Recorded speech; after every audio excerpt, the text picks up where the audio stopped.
Good morning all. I am Lavanya, working as Associate Professor in the Department of ECE from Ramchandra College of Engineering, Eluru. Today we are going to discuss about DC coupling, cascaded differential amplifiers and level translators from Linear IC Applications course.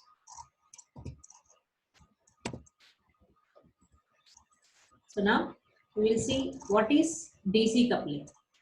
So DC coupling means, first of all, we will see what is meant by coupling. Coupling is a way of interconnecting two circuits.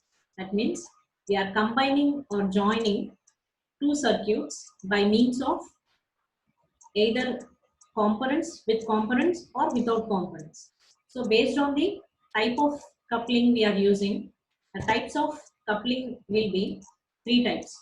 They are direct coupling, resistor capacitor or RC coupling. The third one is transformer coupling, etc. So here we are mentioning three types of couplings. The first one is direct coupling. Direct coupling means there is no intermediate device between two circuits that we are joining. So directly the output of first section will be connected to the input of second section. So that is called as direct coupling. Whereas in resistor capacitor coupling, RNC components are used for joining one circuit with the other circuit. So the output of first circuit is coupled or is joined by using resistor and capacitor components to the second circuit. In transformer coupling, we are using transformer in between first and second circuits. So among these three, mostly we will prefer resistor capacitor coupling, that is RC coupling. But in ICs, direct coupling is most preferable when compared to the other two coupling types. So we will see what is direct coupling now. So DC coupling or direct coupling is also called as conductive coupling and is transfer of electrical energy by means of physical contact via conducting medium, in contrast to inductive coupling and capacitive coupling. Hence, we are not using this inductive coupling and capacitive coupling here. We are preferring direct coupling. Next, why only this DC coupling is used? That means why we are preferring only DC coupling. As we have discussed now, DC coupling will avoid intermediate device between one circuit to the other circuit. As op-amps or ICs are small in size, if we add coupling devices, it will increase the size of a circuit and it affects its performance. So the DC coupling is used by default in circuits like IC op-amps. Since the large coupling devices, capacitors or inductors cannot be fabricated on a chip. And the advantages of DC coupling are, it has improved low frequency response. So as it is very good, as it have very good low frequency response, we are choosing this as an advantage for coupling devices. Next one is reduced circuit cost. So as it is not using any intermediate components like capacitors, inductors and so on, the circuit size is reduced and hence circuit cost will also be reduced. Next one is minimum offset errors. So we know for every circuit there will be some offset errors. Offset means whenever the input voltage is not applied, that is whenever input voltage is equal to 0, output voltage must also be equal to 0. But there exists some output voltage when input is equal to 0. So this is called offset. So when we are using this direct coupling or DC coupling, this offset errors will be minimized. Last one is monitoring of slow varying signals is possible. So as it is, we have improved low frequency response, it is easy to monitor slow varying signals in this circuits.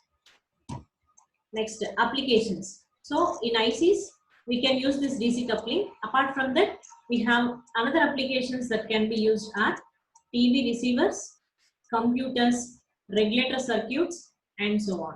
So these are few applications that we are mentioning for DC coupling. Next, we are going for cascaded differential amplifiers.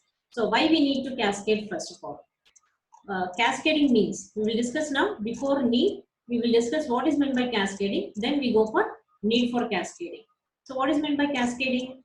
Cascading means combining or connecting number of circuits in series. So here we can join one or more circuits. So it can also be called as multiple stage circuits. So cascading is nothing but it produces multiple stages of by combining or connecting number of circuits in series. Next, why we have to go for cascading? So in order to improve the overall gain of the circuit. So why we are going for cascading means in order to improve the overall gain of a circuit, cascading is used because the single stage will consist of less gain. But in op amps, we have to take, that is, in op amp, it consists of high gain differential amplifiers. So in order to obtain high gain differential amplifiers, we have to cascade number of stages for obtaining high gain. So with single stage, it is not possible. Hence, we are going for cascading in differential amplifiers. So cascading of differential amplifiers will provide perfect electrical and thermal matching also, and compact in size and easy to use. So these are the other advantages of cascading. Next, how this cascading improves the gain? How it improves means, for single stage, we are considering gain of a circuit to be A. We are representing it as A. So if it is one stage gain, then if we connect a number of stages, then we have to consider the product of individual stages. So if we multiply one stage with the other stages, so as number of stages increases, the number will be increasing. For example, if we see, here we are seeing the overall gain A, where we are using three stages of circuits. So A1, A2, A3 represents the gain of individual stages. So we are connecting three stages in cascade so that the overall gain can be given as A1 into A2 into A3. So from this, for example, if we consider the gain of one stage is 2, then each stage consists of the same gain 2, because we are using same type of differential amplifiers for each stage. Now if we connect all the three stages in cascade, so individually if we consider, it is having gain of 2. When we connect all the three differential amplifiers in cascade, we will be getting 2 into 2 into 2, that is 2 into 2 4, 4 into 2 8. The overall gain of this circuit will be 8. So hence we are increasing this gain of a differential amplifier thrice, 2 power 3 times. So this is about the cascade. Now we will see two cascaded differential amplifiers, where we are using two stages of differential amplifiers. So this is a circuit of two-stage cascaded differential amplifier, where we are using two stages. So this is one stage and this is the other stage. So the first stage consists of Q1 and Q2 transistors, whereas the second stage consists of Q3 and Q4 transistors. So here first stage is nothing but we have DI-BO configuration, whereas second stage is of DI-UO configuration. So if you observe the circuit, see here we are applying two inputs. So one is non-inverting input and the other one is inverting input to the basis of Q1 and Q2 transistors, and output is taken across collector of Q1 as well as collector of Q2 transistors. So as we have two inputs and two outputs, it is said to be in DI-BO configuration. And if we consider the second stage, we are having Q3, Q4 transistors. So here we have Q3 input and the output of Q2 is applied to the input of Q3, and output of Q1 is applied, see here, output of Q1 is applied to the input of Q4. So as we have two inputs, it is called as dual input, but output is taken across only collector terminal of Q4 transistor.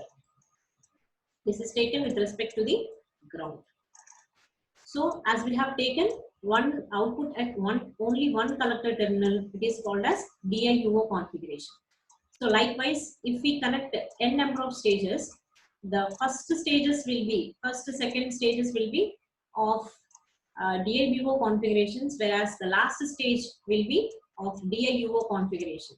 In order to accommodate the next level, we are going to use only one output from the last stage of cascaded differential amplifiers.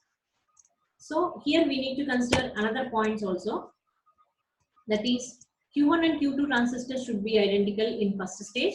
Similarly, Q3 and Q4 should be identical as well in second stage. So if you see the circuit, here we have in DI-UO configuration, emitter terminals are connected to RE1 resistor, whereas here you are using additional resistors RE dash at both the emitter terminals of Q3 as well as Q4. So these two transistors are said to be swamping resistors. These two resistors are said to be swamping resistors.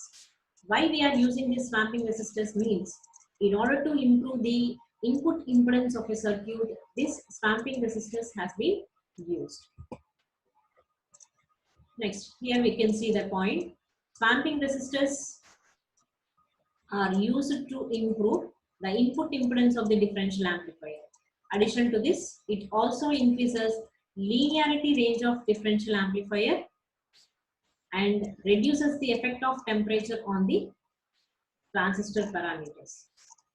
So this is the reason why we are using swamping resistors across the last stage of differential amplifiers. Also, this cascaded circuit requires perfect matching of transistors as well as the resistance values. So if at all we do all these things, then we can get a better output. So for this, the readily available ICs are CA3086 and LM3146. So these are commercially available ICs for cascaded differential amplifiers. So this is about the differential amplifiers concept. Next we go for level translator or level shifter. So why we need to go for level translator or level shifter?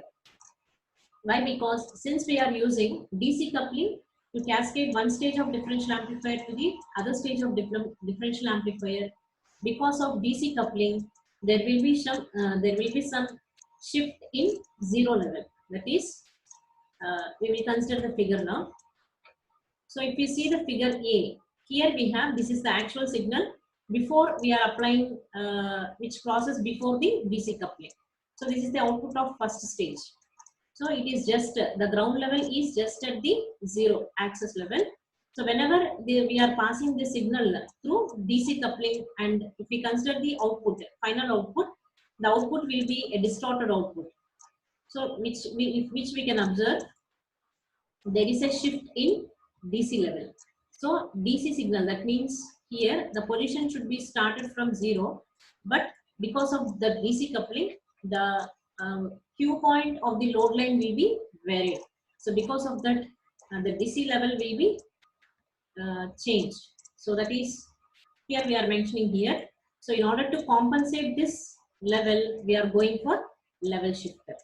So this level shifter is also called as level translator. So that we have mentioned here. So because of direct coupling is used, the DC voltage level, that is the operating point at the output of second stage, is well above the ground potential.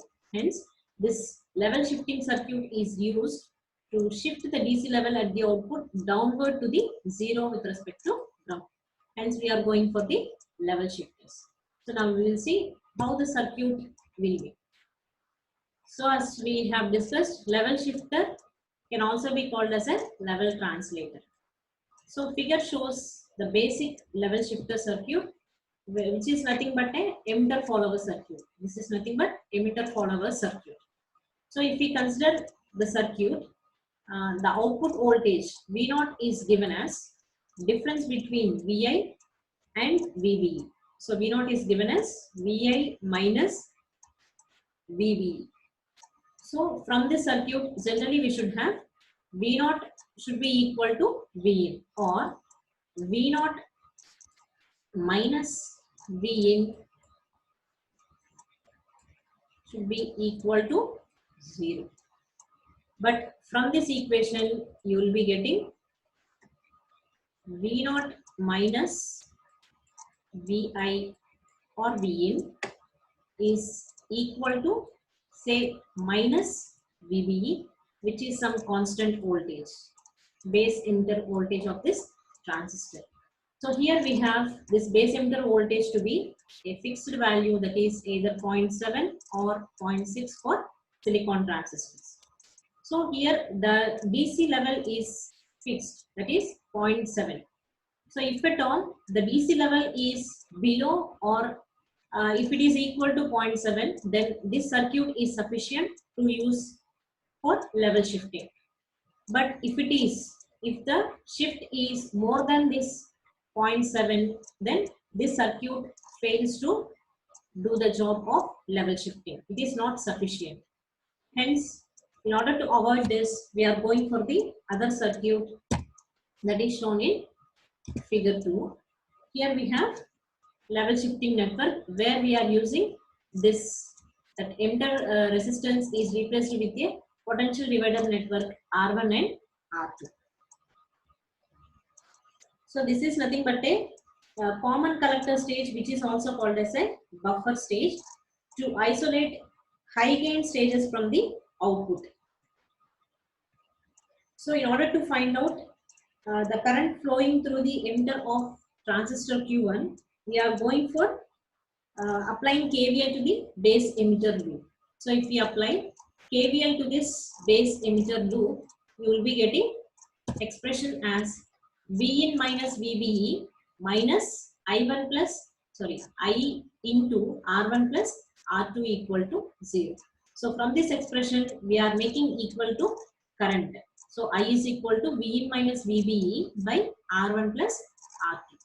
But we know that output is, that is the current which is passing through the terminal is considered to be I, and drop across this R2. So I into R2 gives the V0.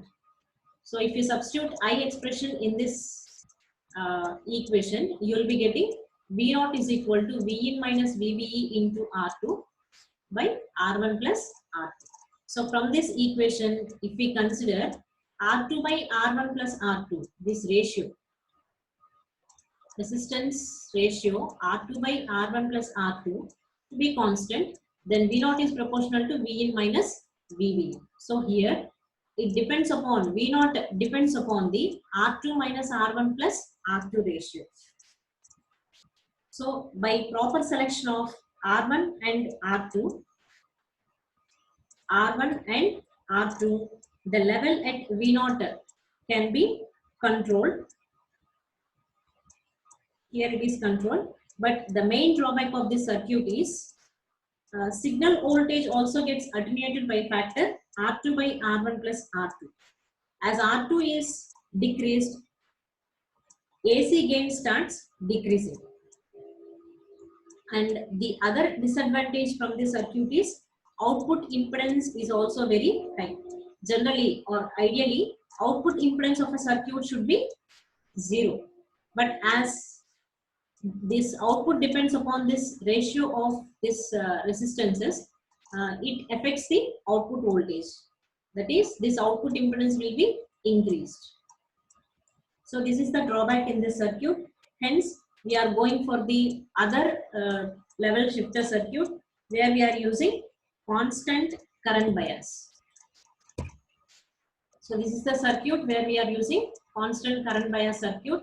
This part of circuit is said to be constant current bias circuit.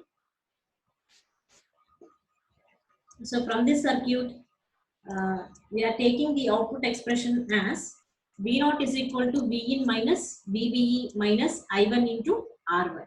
So from this expression, this is constant and output depends upon the product I1 into R1. So from this circuit, by choosing I1 and R1, V0 can be obtained as almost 0 volts. So by adjusting this current, by adjusting this I1 current, we can nullify this output voltage to be equal to 0. So this is one method, and alternatively you can have another method too, that is level shifting with VBE multiplier. So if we consider this here, this is this potential divider network R1, R2, R3 network will act as a VBE multiplier circuit. So at each point the voltage of VBE get divided or multiplied. So from the circuit, we are considering that the current flowing through the emitter of Q1 is I1. So here the same, this here we have I.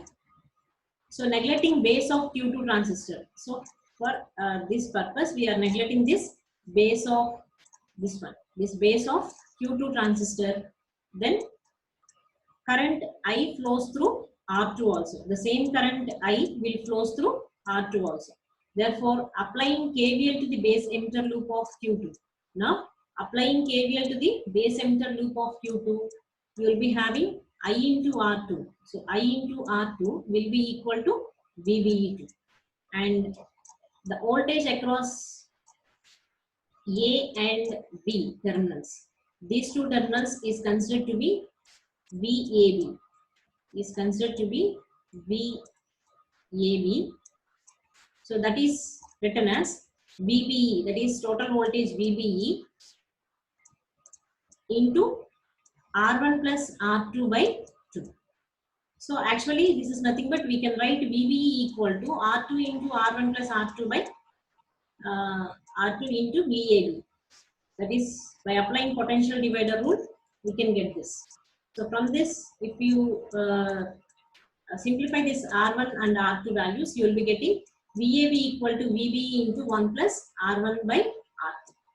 This is the voltage across terminals A and B. Now, hence, from this equation, we can tell that it depends upon the multiples of VB. So, as number of as VB value is increased, that is, if it is single, then it will be equal to 1 times, that is 0.7. And if it is increased more than that, by adjusting the values of R1 and R2, you will, this VBE value get multiplied.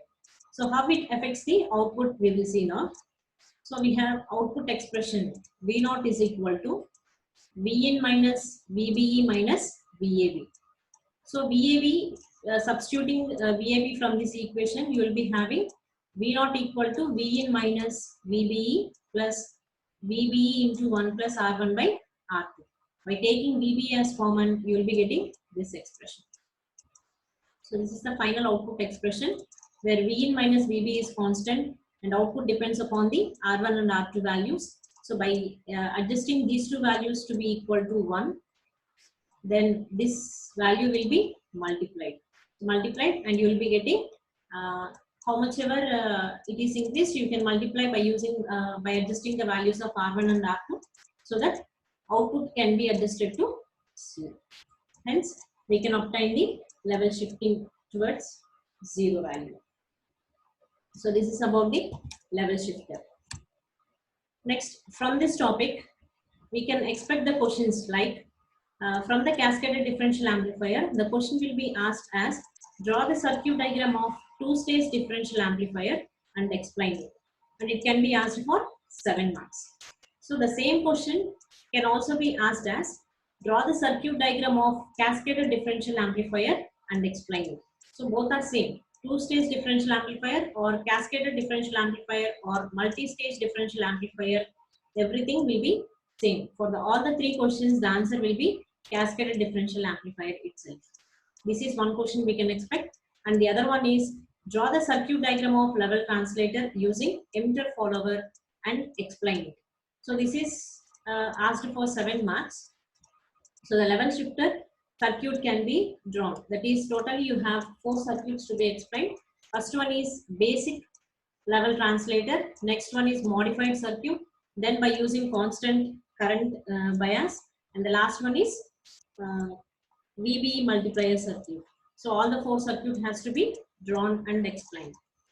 Write and explain about DC coupling and cascaded differential amplifiers. So this concept includes DC coupling as well as cascaded differential amplifiers. Just we have to give a brief description about DC coupling, and then we can draw the circuit of cascaded differential amplifier and we can explain briefly. Last question is, what is the significance of level shifter? So just it is asked for 4 marks, that is short answer type question. So just we have to explain. Circuit diagrams are not necessary for this question. Just we have to write what is a level shifter. Why we are going for the level shifter. That's all. Thank you.